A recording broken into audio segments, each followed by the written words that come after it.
The unexpected victory of Alexandria Ocasio-Cortez in the Democratic primary in the Bronx in June caused quite a stir, given her membership in the Democratic Socialists of America and her controversial policy positions. Nonetheless, she has been enthusiastically embraced as the future by the chairman of the Democratic National Committee. Events in Britain suggest Democrats might want to exercise some caution here before they go all in. Jeremy Corbyn has led the British Labour Party since September 2015, when he won a once unlikely victory in the leadership contest. Corbyn has pledged himself to 21st century socialism, and in due course it is hoped he will enlighten us on how that differs from 20th century socialism. Socialism is not a verboten word in the British political lexicon in the way it is in the United States. The lessons of the Cold War left less of an impression on the mother country, so Corbyn's economic flights of fancy have gotten a lot less scrutiny than Ocasio-Cortez has. Instead, the aspect of Corbyn's worldview that has gotten the most negative traction are his views on foreign policy. To the extent that Corbyn was known when he was on the backbenches, it was for his involvement in the Stop the War coalition, which he led between 2011 and 2015. STWC combines in its membership Stalinists and Islamists, and confines its appetite for anti-imperialism and anti-militarism to actions by Western governments. Ocasio-Cortez has shown little interest in foreign policy, though she has taken the opportunity, albeit incompetently, to express sentiments against Israel rarely heard in the mainstream. Yet such views are embedded in her quadrant of the left. STWC, for example, is bitterly hostile to Israel, blaming it not only for maltreatment of Palestinians, but the broader problems in the region, a cosmic attribution of evil.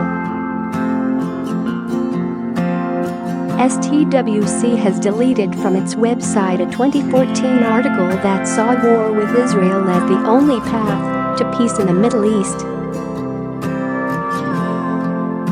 Anti-war, it turns out, is a flexible concept.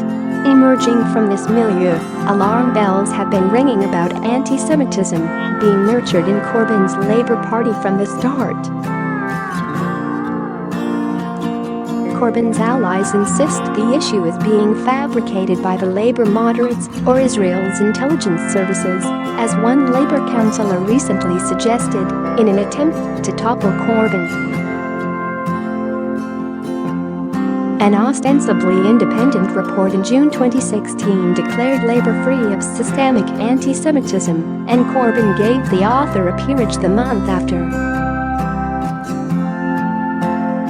But the issue hasn't gone away, and last week it boiled over. Video surfaced of Corbyn saying, in August 2012, while on the Iranian state-controlled Press TV channel, that the hand of Israel was behind a jihadist terrorist attack in Egypt.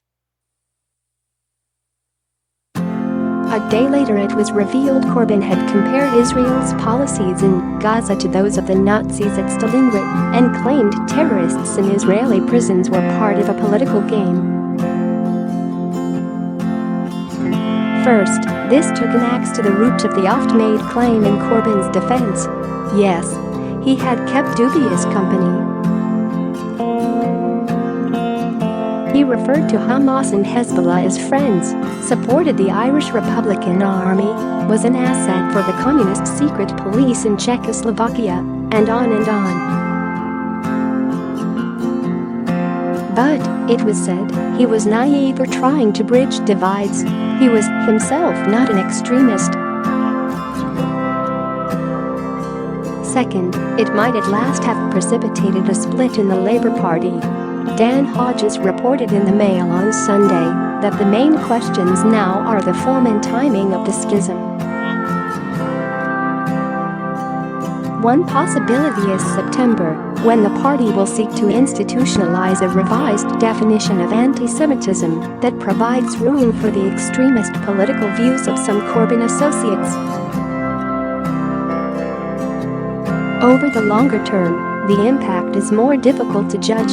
In a previous generation, support for IRA terrorism would disqualify Corbyn, but his lies satisfied voters and he did unexpectedly well in last year's general election. A poll 6 weeks ago put Labour ahead of the Conservatives. Still, Corbyn has not been able to win an election during the turmoil of Brexit and the aftermath of the economic crash. By 2022, in more stable conditions, and with further revelations about Corbyn, it is difficult to imagine Labour's odds will be better.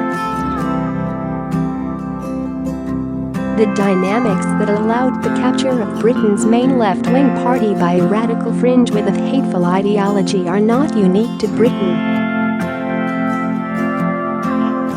The irresistible pressure for the right to firewall itself from anything that even smells of fascism does not exist on the left with respect to communism.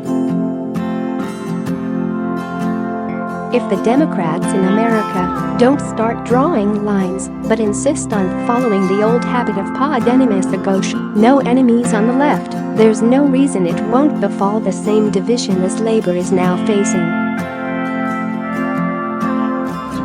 Kyle Orton is a writer living in London.